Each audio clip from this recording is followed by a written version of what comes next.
নমস্কাৰ সকলোকে নলেজ আছামৰ অন্যতা ভিডিঅ'লৈ আপোনালোক সকলোকে স্বাগতম জনাইছোঁ। এই ভিডিঅ'টোত আমি আজি অধ্যয়ন কৰিম ফ্ৰীডম পেৰাডক্স অফ ইণ্ডিয়াৰ বিষয়ে। এই ভিডিঅ'টোত আমি কিছুমান আপোনালোকক পেৰামিটাৰ প্ৰভাইড কৰিম, যিটোৱে আপোনালোকক আমি আমাৰ যিটো ফ্ৰীডম পেৰাডক্স এই সম্পৰ্কে এটা কনক্লুজনত ৰিচ আউট হোৱাত আপোনালোকক সহায় কৰিব। যেতিয়া ফ্ৰীডম শব্দটো আমাৰ মনলৈকে আহে, আমি সাধাৰণতে কি বুজি পাওঁ বা আমাৰ মনলৈ পোনপ্ৰথমে কি কুৱেশ্যন আহে? হয়তো আমাৰ মনলৈ এনেকুৱা এটা ভাৱধাৰা আহিব পাৰে যে যিহেতু আমি এখন ডেম'ক্ৰেটিক কাউণ্ট্ৰিত বসবাস কৰি আছোঁ, গতিকে আমাৰ ফ্ৰীডম আছে। সদ্যহতে হয় বাৰু, এই কুৱেশ্যনটোক ডিনাই কৰিব নোৱাৰি। কিন্তু যেতিয়া আমি ফ্ৰীডম আৰু ডেম'ক্ৰেচিৰ মাজৰ ইণ্টাৰ ৰিলেশ্যনটো উলিয়াবলৈ যাওঁ, তেতিয়াহ'লে আমি পাওঁ যে এইটো এটা খুবেই কমপ্লেক্স ফিন'মেনন হয় বা খুব কমপ্লেক্স ইণ্টাৰ ৰিলেশ্যন হয়। মই আপোনালোকক এইখিনিতে এটা কথা উল্লেখ কৰিব বিচাৰিছোঁ, যিটোৱে আপোনালোকক ফ্ৰীডম আৰু ডেম'ক্ৰেচিৰ মাজৰ যিটো ইণ্টাৰ ৰিলেশ্যন সেইটো ফাইণ্ড আউট কৰাত কিছু পৰিমাণে সহায় কৰিব। যেতিয়া পোনপ্ৰথমবাৰৰ বাবে ছ'চিয়েল কণ্ট্ৰেক্ট থিয়ৰী ছাইন কৰা হৈছিলে, তো তেতিয়া মানুহবোৰে কি কৰিছিলে, নিজৰ কিছুমান ইণ্ডিভিজুৱেল ফ্ৰীডম পৰিত্যাগ কৰি কিছুমান মিউচুৱেল বা কমন ফ্ৰীডম একুৱায়াৰ কৰাৰ কাৰণে এখন কণ্ট্ৰেক্টত নিজকে আবদ্ধ কৰিছিলে। তো এইটোৰ পৰা আপোনালোকে অনুমান কৰিব পাৰে ফ্ৰীডম নথকাকেও ডেম'ক্ৰেচি এক্সিষ্ট কৰিব পাৰে। উদাহৰণস্বৰূপে আমিহে যদি ৰাছিয়াৰ কথাটো লওঁ, যদিওবা ৰাছিয়া এখন ডেম'ক্ৰেটিক কাউণ্ট্ৰি নহয়, এখন কমিউনিষ্ট কাউণ্ট্ৰি হয়, তো তাত কিছু ইণ্টাৰভেলৰ মূৰে মূৰে ইলেকশ্যন হোৱা দেখিবলৈ পোৱা যায়। যদিওবা মানুহে ভোট দিয়ে, তাত নমিনেলি তাক ডেম'ক্ৰেটিক যেন দেখিবলৈ পোৱা যায়, বা বাসিন্দাসকলৰ হাতত ভোট অফ চইচ নাই, অৰ্থাৎ কাক ভোট দিব বা তেওঁলোকৰ নিজৰ যি ভোট কাষ্টিঙৰ ক্ষেত্ৰত উইল পাৱাৰ ইউজ কৰিব, তাৰ কোনো ধৰণৰ অপশ্যন নাই। গতিকে ইয়াৰ পৰা আপোনালোকে তাৰ ইণ্টাৰ ৰিলেশ্যনটো ফাইণ্ড আউট কৰি ল'ব। আমি এতিয়া আমাৰ বিষয়বস্তুলৈকে ঘূৰি আহিছোঁ। এজন উত্তৰ প্ৰদেশৰ ফেমাছ কবি আছিলে এডাম গনবি বুলি। তেওঁৰ এটা ফেমাছ কবিতা আছিলে। কবিতাটো এনেকুৱা ধৰণৰ: among A 100 when 70 are miserable and on hard is the country free। অৰ্থাৎ তাৰ অসমীয়া ভাঙনি এনেকুৱা ধৰণৰ যে যদিহে 100জনৰ ভিতৰত 70জনে মিজাৰেবল কণ্ডিশ্যনত বসবাস কৰি আছে, তেতিয়াহ'লে আমি জানো আমাৰ বুকত হাত থৈ এইটো ডাঠিও ক'ব পাৰিম যে আমাৰ কাউণ্ট্ৰিখন ফ্ৰী হয় বা আমি এখন ফ্ৰী কাউণ্ট্ৰিত বসবাস কৰি আছোঁ। যদি আমি ফ্ৰীডমৰ পৰিভাষালৈকে আহোঁ, তো তেতিয়াহ'লে আমি জন লোকীৰ যদি পাৰ্চপেক্টিভৰ পৰা আমি ইয়াক চাব যাওঁ, তো ফ্ৰীডম শব্দটো বা ফ্ৰীডমৰ মিনিংটো এনেকুৱা ধৰণৰ যে যেতিয়া আমি লজ অফ নেচাৰৰ বাউণ্ডাৰীৰ ভিতৰত থাকি আমি যি বিচাৰোঁ বা যেনেকৈ বিচাৰোঁ সেই কাৰ্য সম্পাদন কৰোঁ, সেয়াই ফ্ৰীডম। তাৰপিছত এটা ফেমাছ ইণ্টাৰনেশ্যনেল অৰ্গেনাইজেশ্যন কাৰ্টো ইনষ্টিটিউশ্যনে হিউমেন ফ্ৰীডমক এনেকুৱাকৈ ডিফাইন কৰিছে যে হিউমেন ফ্ৰীডমটো এটা ছ'চিয়েল কনচেপ্ট হয়, যিয়ে কি কৰে, আমাৰ যি ডিগনিটি হয় সেই ডিগনিটিক ৰিকগনাইজ কৰে। যদিওবা কাৰ্টো ইনষ্টিটিউশ্যনে দিয়া হিউমেন ফ্ৰীডমৰ ওপৰত আইডিয়াটো দেখিবলৈ খুবেই চুটি, বাট ইয়াৰ মিনিংটো বহুত ডিপ হয়। যেতিয়া এই আইডিয়াটো আমাক কৈছে কি টো কনচেপ্টে আমাৰ ডিগনিটিক ৰিকগনাইজ কৰে, সেইটোৱে হৈছে আমাৰ হিউমেন ফ্ৰীডম। গতিকে ই আমাক এটা ৱাইডাৰ ডাইমেনশ্যন এটা প্ৰভাইড কৰে ফ্ৰীডম শব্দটোক ইণ্টাৰপ্ৰিট কৰিবৰ কাৰণে। তো এতিয়া আমি আপোনালোকক কিছুমান পেৰামিটাৰ প্ৰভাইড কৰিম, যিকেইটা আপোনালোকে তুলনামূলকভাৱে বিশ্লেষণ কৰি আপোনালোকে এই সিদ্ধান্তত উপনীত হ'ব পাৰিব যে আমি সঁচাকৈ ফ্ৰীডম লাভ কৰিছোঁ বা আমি সঁচাকৈ এখন ফ্ৰী কাউণ্ট্ৰিত বসবাস কৰি আছোঁ নে নাই। তো এই পেৰামিটাৰ প্ৰভাইড কৰাৰ কাৰণে আমি প্ৰথমতে আমাৰ যি স্বাধীনতাৰ জাৰ্ণি আছিলে সেই জাৰ্ণিলৈকে উভতি যাব লাগিব। যেতিয়া ব্ৰিটিছসকলে আমাৰ ভাৰতবৰ্ষলৈ আহিছিলে, আমি সকলোৱে জানো তাৰপিছত আমাৰ গোটেই ইণ্ডিয়াখনক তেওঁলোকে কলনাইজ কৰিছিলে। তো যদি আমি এই ইকনমিক পইণ্ট অফ ভিউটো চাওঁ, সেই তাহানিৰ ব্ৰিটিছ ৰাজত্ব কৰাৰ সময়লৈকে, তো আমি এনেকুৱা কিছুমানৰ দেখিবলৈ পাম যিকেইটা ফেক্টৰে আমাক ফ্ৰীডম কুৱেষ্টৰ কাৰণে আমাক কম্পেল কৰিছিলে বা আমাক ইম্পেটাছ প্ৰভাইড কৰিছিলে। শশী থাৰুৰৰ এখন ফেমাছ কিতাপ এন এৰা অফ ডাৰ্কনেছ, এই কিতাপখনত তেওঁ মেনশ্যন কৰিছিলে যে যেতিয়া ব্ৰিটিছে আমাৰ ভাৰতবৰ্ষলৈ আহিছিলে সেই সময়ত বা তাৰ আগলৈকে আমাৰ ইণ্ডিয়াৰ যিটো টেক্সটাইল ছেক্টৰ আছিলে, সেই টেক্সটাইল ছেক্টৰটোৰ গোটেই ৱৰ্ল্ডতে শ্বেয়াৰ আছিলে 25%। তাৰোপৰি ব্ৰিটিছ অহাৰ আগলৈকে আমাৰ ইণ্ডিয়াৰ ৱৰ্ল্ড GDPত কণ্ট্ৰিবিউশ্যন আছিলে 23%। আৰু যেতিয়া ব্ৰিটিছে আমাৰ ভাৰতবৰ্ষ এৰি থৈ গ'ল 1947 চনত, তেতিয়া এই শ্বেয়াৰ 23%ৰ পৰা নামি আহি 4%ত বজি লৈছিলে। তদুপৰি ব্ৰিটিছৰ আগমনৰ বা ব্ৰিটিছৰ যি ৰাজত্ব, তাৰ এটা কাউণ্টাৰ প্ৰডাক্ট আছিলে প্ৰিমেচিউৰ ডি ইণ্ডাষ্ট্ৰিয়েলাইজেশ্যন। এই সম্পৰ্কে আমি দাদাভাই নৰজীৰ এখন ফেমাছ কিতাপত এটা থিয়ৰী পাওঁ, ড্ৰেইন অফ ৱেল্থ থিয়ৰী বুলি। এই থিয়ৰীটোত তেওঁ এই সকলোবোৰ বিষয়ে মেনশ্যন কৰিছিল যে কেনেকৈ ব্ৰিটিছৰ লগত ইণ্ডিয়াৰ ওৱান ৱে ট্ৰেডে আমাৰ যিটো ইকনমি আছিলে কমপ্লিটলি ডিষ্ট্ৰাব কৰি দিছিলে। তো এই সকলোবোৰ ফেক্টৰে আমাক আমাৰ যি স্বাধীনতাৰ জাৰ্ণি আছিলে সেই জাৰ্ণিটো এডপ্ট কৰিবৰ কাৰণে আমাক কম্পেল কৰিছিলে। তাৰপিছত আমি আহিছোঁ অট'নমি ডাইমেনশ্যনলৈকে। সেই সময়ত প্ৰেছসমূহৰ ওপৰত বাৰুকৈ চেঞ্চৰ চলোৱা হৈছিলে। আৰু আমি সকলোৱে জানো যে ব্ৰিটিছৰ যি গেগিং এক্ট অৰ্থাৎ ভাৰ্নিকুলাৰ প্ৰেছ এক্ট অফ 1878, যিখনক গেগিং এক্ট বুলিও কোৱা যায়। তো এই এক্টখনৰ দ্বাৰা ব্ৰিটিছে প্ৰেছসমূহৰ ওপৰত চেঞ্চৰ লগাবৰ কাৰণে পাৱাৰ ইউটিলাইজ কৰিছিলে। ইয়াৰ উপৰি ব্ৰিটিছে আমাৰ অকল পলিটিকেল আৰু ইকনমিক ডাইমেনশ্যনৰ ফালৰ পৰা অকল কলনাইজ কৰা নাছিলে, আমাৰ কালচাৰেল এছপেক্টৰ পৰা আমাক কলনাইজ কৰিছিলে। তেওঁলোকৰ যি হোৱাইট চুপ্ৰিমেচি প্ৰিন্সিপল সেইটো তেওঁলোকে প্ৰত্যেকটা ডাইমেনশ্যনতে ইউটিলাইজ কৰিবলৈ চেষ্টা কৰিছিলে।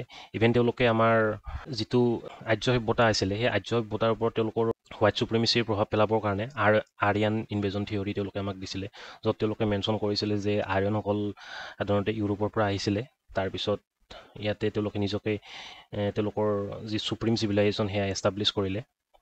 ইয়াৰ উপৰি ব্ৰিটিছসকলৰ ৰাজত্ব কালত ছেডিশ্যন ল বাৰুকৈ এপ্লাই কৰা হৈছিলে। এই ছেডিশ্যন ল সাধাৰণতে মানুহৰ বাক স্বাধীনতা খৰ্ব কৰিবৰ কাৰণে ব্যৱহাৰ কৰা হৈছিলে। তাৰোপৰি ৰেচিয়েল ডিছক্ৰিমিনেশ্যন আমি সকলোৱে জানো কি লেভেলত এই ব্ৰিটিছৰ ৰাজত্ব কালত আমাৰ ভাৰতবৰ্ষত চলিছিলে। ইভেন আমাৰ যি চিভিল ছাৰ্ভিচ আছিলে সেই চিভিল ছাৰ্ভিচতো কেৱল যিবিলাক টপ মোষ্ট পজিশ্যন আছিলে সেইসমূহ হোৱাইট লোকৰ কাৰণে সংৰক্ষিত কৰি ৰাখিছিলে। তো এইবোৰো কিছুমান ফেক্টৰ আছিলে যিটোৱে আমাৰ সেই তাহানিৰ ইণ্ডিয়ানবোৰক এইটো ফিল কৰাইছিলে যে আমি এখন ফ্ৰী কাউণ্ট্ৰিত বসবাস কৰি থকা নাই বা আমাৰ ফ্ৰীডম কিছু পৰিমাণে কাৰ্টেল কৰা হৈছে। তো সেয়েহে তেওঁলোকে স্বাধীনতা সংগ্ৰামত নিজকে কম্পেল কৰিছিলে যুঁজিবৰ কাৰণে।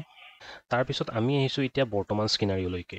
আপোনালোকে এই পেৰামিটাৰকেইটা বৰ্তমান সময়ৰ লগত তুলনা কৰিলে এটা তুলনামূলকভাৱে আপোনালোকে বিশ্লেষণ এটা কৰিব পাৰিব। প্ৰথমতে আমি আহিছোঁ ইকনমিক ডাইমেনশ্যনলৈকে। বৰ্তমান সময়ত 1% ইণ্ডিয়ানে আমাৰ ইণ্ডিয়াৰ টোটেল ৱেল্থৰ 40% একুৱায়াৰ কৰি থৈ দিছে। এইটো অক্সফেমৰ এটা ৰিপৰ্ট হয়। তাৰোপৰি যদিওবা আমাৰ ইণ্ডিয়াৰ ইকনমিৰ চাইজ পঞ্চম হয় গোটেই ৱৰ্ল্ডতে, বাট ষ্টিল 11% মানুহ বা 11% বাসিন্দা বৰ্তমানেও মাল্টি ডাইমেনশ্যনেলি প'ৰ হয়। এইটো নীতি আয়োগৰে ৰিপৰ্ট হয়। তাৰোপৰি ইয়াতে ক্ষমা কৰিব, মিলিয়ন শব্দটো অহা নাই।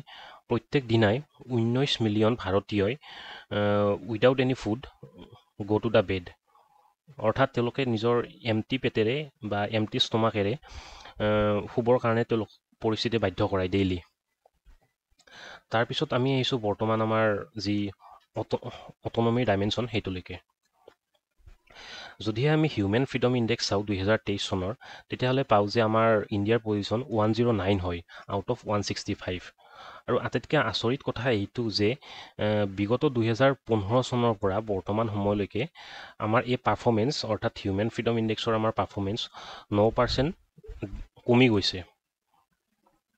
তাৰোপৰি আমি যদি প্ৰেছ ফ্ৰীডম ইণ্ডেক্সটো চাওঁ তেতিয়াহ'লে আমি পাওঁ যে আমাৰ পজিশ্যন 159 আউট অফ 180। এইটোৱে আমাক আমাৰ যিটো প্ৰেছ হয় এই প্ৰেছক বৰ্তমান সময়ৰ যি পেলেষ্টাইন, তাৰপিছত UAE অৰ্থাৎ আৰৱ য'ত এবছলিউট মনাৰ্কি চলে, তুৰ্কী য'ত ডেম'ক্ৰেচি ফ্লড হয়, আৰু ৰাছিয়া য'ত এবছলিউট অথৰিটেৰিয়ান ৰুল চলে, তাৰ লগত তুলনা কৰিবলৈ আমাক বাধ্য কৰায়।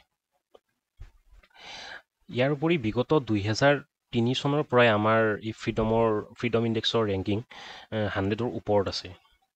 তাৰোপৰি ফিডেমৰ 2023 চনৰ ইলেক্টৰেল ডেম'ক্ৰেচি অনুসৰি ইণ্ডিয়াই বিগত 10 বছৰ ধৰি কণ্টিনিউৱাছলি টপ 10 অথৰিটেৰিয়ান কাউণ্ট্ৰিৰ লিষ্টত নিজৰ স্থান অব্যাহত ৰাখি আহিছে।